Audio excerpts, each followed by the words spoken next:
Olá, meus amigos, tudo bem com vocês?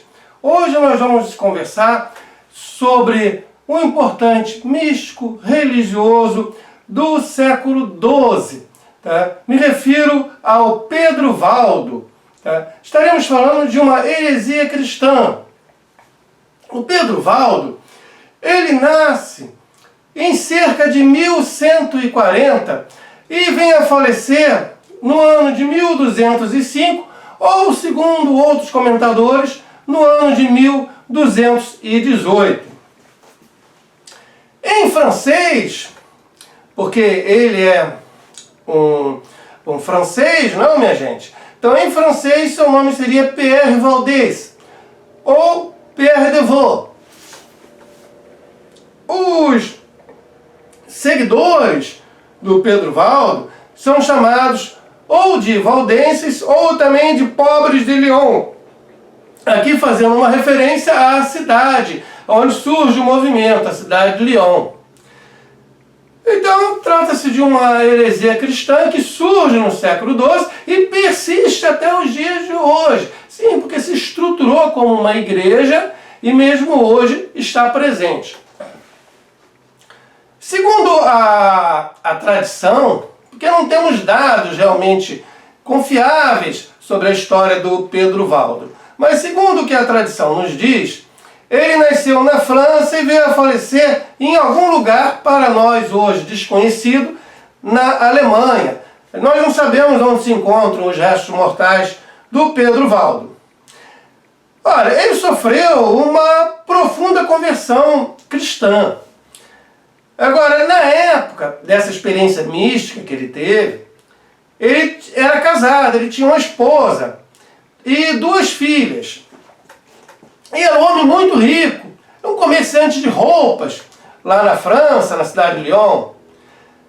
E como ele abraçou a causa da pobreza, ele deixou parte dos seus bens, parte volumosa dos seus bens, para sua esposa, para que esta pudesse viver a vida dela. E distribuiu o restante para os pobres da cidade. Segundo a tradição, essa conversão, tá, se deu ou pelo falecimento repentino de um amigo, ou, segunda possibilidade, na cidade apareceu um trovador, viajante, sabe, trovador, aqueles caras que cantam canções, cantando e tocando. Então, talvez um alaúde, um instrumento musical da época. Então, esse trovador, ele cantou uma canção espiritual que mexeu profundamente com o Pedro Valdo. E aí este rico comerciante de roupas, com uma boa educação, tá, ele vem a buscar um enlace mais profundo com a religião cristã. Larga toda a sua fortuna, a semelhança do que fez também o São Francisco, e para seguir um caminho de pobreza. Olha, entre os anos de 1170 e 1180, ele obtém uma tradução do Novo Testamento na língua de Provença, lá no sul da França. Ora, o que ocorre é que a tradição, ora nos diz que ele, com boa educação, ele próprio traduziu o Novo Testamento. E há uma outra corrente que diz que não, como ele era muito rico, ele contratou, tá, alguém para traduzir o Novo Testamento para a língua falada na sua cidade. De qualquer forma, isso já é uma inovação, porque os valdenses possuíam uma versão na língua do povo, não no latim, não no grego, mas na língua falada pelas pessoas do Novo Testamento. Então eles poderiam falar e ler, tá, nas suas pregações, tá, sobre os escritos reais ali presentes no Novo Testamento. Na época, a Igreja Católica Apostólica Romana, ela condenava qualquer tradução. Veja, você não poderia pegar o Novo Testamento, que originalmente foi escrito em grego, traduzido para o latim, você não poderia traduzir ele para mais língua alguma. Isso era proibido. E também não poderia pregar. A pregação, falar da palavra de Deus somente para os padres, para os sacerdotes. Não, jamais para as pessoas do povo. Mas então, voltemos aqui. O Pedro Valdo, ele se propõe, junto com os seus seguidores, que ele juntou várias pessoas que resolveram seguir, tá, a sua ideia, a sua conversão. Ficou um grupo bem numeroso na época. Então ele se propõe a abandonar os bens, todos os bens materiais, e se dedicar totalmente à vida religiosa. A pobreza, uma vida de pobreza e de pregação, pregar a palavra de Deus. Ou seja, vamos voltar ao cristianismo antigo, ao que os apóstolos faziam. Então ele acaba, o Pedro Valdo, líder deste grupo de religiosos. Aí no ano de 1179 ele resolve, vai a Roma, junto uma parte dos seus seguidores, e vai a Roma falar com o Papa. Na época era o Papa Alexandre III. Ele tende a buscar uma autorização para continuar pregando, que, como falei, a Igreja Católica não autorizava a pregação, a não ser dos religiosos formais, os padres, os bispos, não? E os monges, tá? Você teria de pertencer aos quadros da igreja para poder pregar. E o leigo não poderia fazer isso. Então eles vão buscar autorização para continuar pregando e para montar, criar uma nova ordem religiosa. Só que isso é negado. É negado de uma forma sutil. Ou seja, ele até poderia continuar pregando, mas somente com autorização do bispo no local onde essas pregações ocorressem. Só que os bispos, então, eles tenderiam a não dar esta aprovação. Então, na prática, ele não iria poder pregar, nem o grupo dele. Aí o Pedro Valdo e seus discípulos, eles pensam, não, nós temos de seguir o caminho dos apóstolos que levaram a palavra de Jesus. Então vamos ignorar essa ordem do Papa. E ignoram realmente essa proibição e continuam pregando. Daí eles são condenados no mesmo ano, em 1179, tá, pelo Terceiro Concílio de Latrão. Mas veja, é só uma condenação, mais nada, não passa disso. Tá? Eles são, sim, excomungados, mas somente no ano de 1184, pelo Papa Lúcio III. E em 1215, o Quarto Concílio de Latrão, ele vem a confirmar essa excomunhão de todo o grupo. Gente, eu vou continuar explicando, mas caso você não seja inscrito no nosso canal de filosofia e temas afins, se inscreve aí, dá uma verificada se está inscrito ou não. E deixe o seu comentário sobre o Pedro Valdo e os valdenses, os pobres de Leão. Quero ler o seu comentário mais tarde.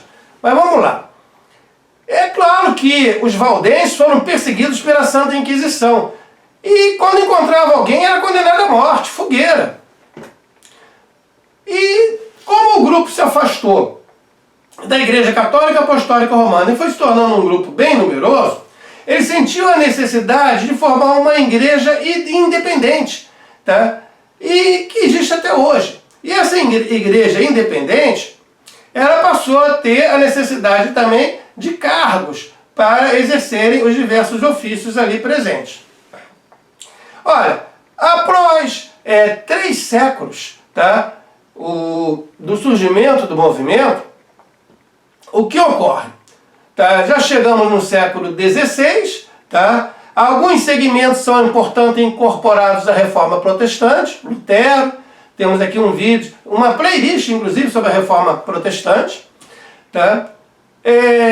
Outros são incorporados à Ordem de São Francisco, que também falava em pobreza, tinha uma visão muito semelhante ao do Pedro Valdo. É até interessante como que, pelo momento histórico, o São Francisco conseguiu fundar uma ordem religiosa, ele também foi ao Papa da época, e o Pedro Valdo não conseguiu.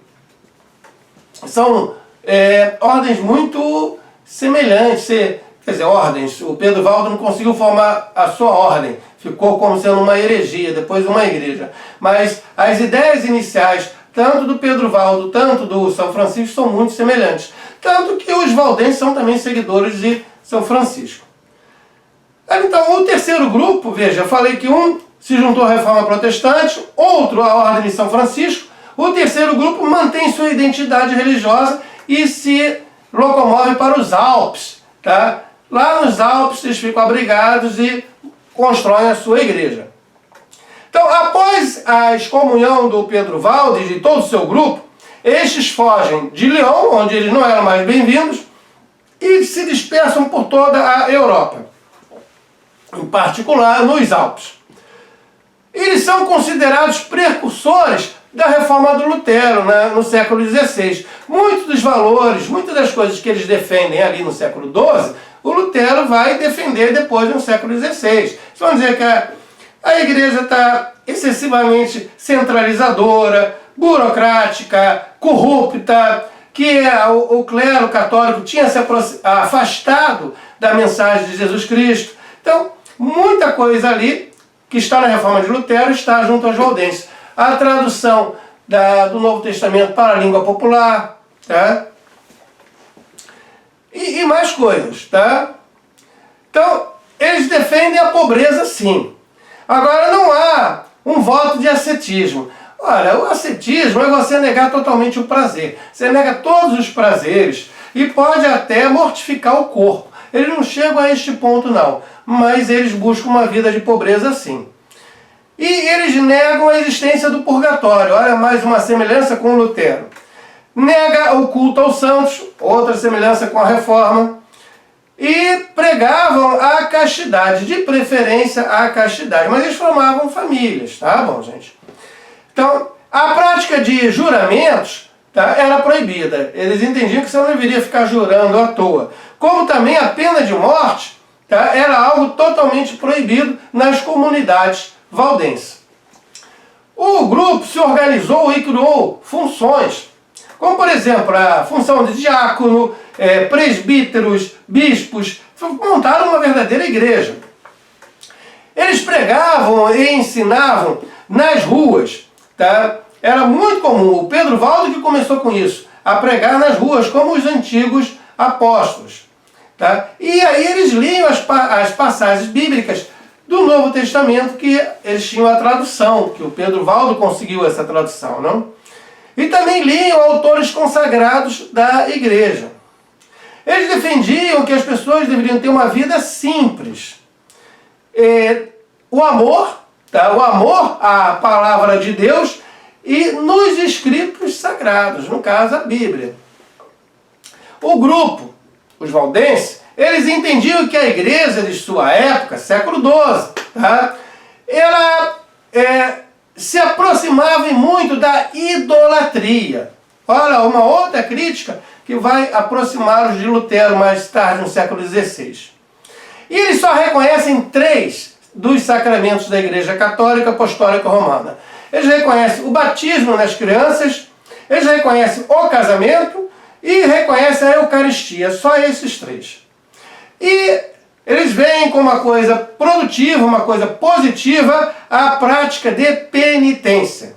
Só isso. E após, uma coisa nova aqui, veja gente, após longo treinamento, tanto homens como também mulheres, veja, mulheres no século XII, tá? Podiam exercer pregações públicas. Então a mulher passa a ter uma posição de maior destaque dentro deste grupo, os valdenses. Os adeptos, eles viviam na pobreza e por vezes mendigando. Mas podiam se sustentarem por meio de trabalho manual, como artesãos, o que era comum no século XII. Eles não se dedicavam, no entanto, a qualquer negócio que envolvesse o comércio. Isso aí não. Eles buscavam um retorno ao cristianismo primitivo e defendiam o desapego total em relação aos bens materiais. Segundo eles, tá, os valdenses, a verdadeira fé implica em uma vida de simplicidade, de humildade, sem excesso, sem corrupção, e visando imitar a Jesus, o Cristo. Eles defendiam que a igreja fosse mais igualitária e descentralizada, fazendo aqui uma crítica à Igreja Católica Apostólica Romana, que eles viam como muito centralizada e que a igualdade não estava presente. Haviam grandes separações ali entre os fiéis e os membros oficiais da igreja. Eles defendiam também que as comunidades locais valdenses, elas deviam ter autonomia, tá? E não deveriam estar subordinadas a uma autoridade central, como no caso o Papa. E deveriam se autogovernarem. Isto tudo seguindo, no entanto, o que está escrito na Bíblia. Ou seja, os preceitos básicos, tá, ali presentes no Novo Testamento, do cristianismo. O Pedro Valdo e seus seguidores, eles não deixaram obras escritas. Eu não tenho como indicar nenhuma obra deles mesmo, porque não há. Tá? Somente a tradução do Novo Testamento. Em 1848, já estou falando do século XIX, metade do século XIX, foi quando a igreja valdense, ainda existente, tá, obtém liberdade religiosa na Itália. Olha só, gente, do século XII. Só na metade do século XIX é que você podia ter liberdade de ter o seu templo de se assumir como valdense na Itália. E no 2015, olha, agora estamos aqui bem mais pertinho de nós, em 2015, o atual Papa, o Papa Francisco, ele faz uma visita a uma igreja valdense em Turim, na Itália. E nesta ocasião, ele tem o gesto de beijar a Bíblia valdense. E aproveita para pedir perdão em nome da Igreja Católica Apostólica Romana pelas perseguições, a Santa Inquisição, que julgou, condenou e levou a serem queimados, tá, vários valdenses. Não? Então ele pede perdão pelos pecados da Igreja Católica no tocante aos valdenses. Ora, essa igreja ela existe até hoje. E ela persiste com mais força na Itália e no nosso país aqui vizinho, o Uruguai. Até aqui no Brasil nós temos igreja valdense em Santa Catarina. Bem, gente, vocês têm de pensar os valdenses não somente como uma heresia cristã, mas também como precursores da Reforma Protestante no século XVI, que começou com o Lutero. Aliás, dentro dessa nossa playlist, Reforma Protestante, vocês vão ver que há vários precursores, tá, antes do Lutero, que por motivos históricos não conseguiram, tá, os mesmos resultados que o Lutero conseguiu, mas todos batendo na mesma forma. A idolatria, a corrupção, a burocracia da igreja, a Igreja Católica tinha se afastado dos ensinamentos do cristianismo primitivo. Havia uma necessidade de retornar ao que era o cristianismo de base. A necessidade das pessoas terem acesso aos textos sagrados, em particular o Novo Testamento. A questão de ter uma vida simples, né? Ter uma vida que imitasse a vida de Cristo. E a negação de muitos dogmas e muitas coisas apresentadas como dentro da religião pelos católicos apostólicos romanos. Como, por exemplo, a obediência ao Papa, o Bispo de Roma. Gente, tá, eu quero ler a sua opinião sobre os valdenses. Olha, muito obrigado pela sua participação até aqui. Valeu mesmo. Até mais.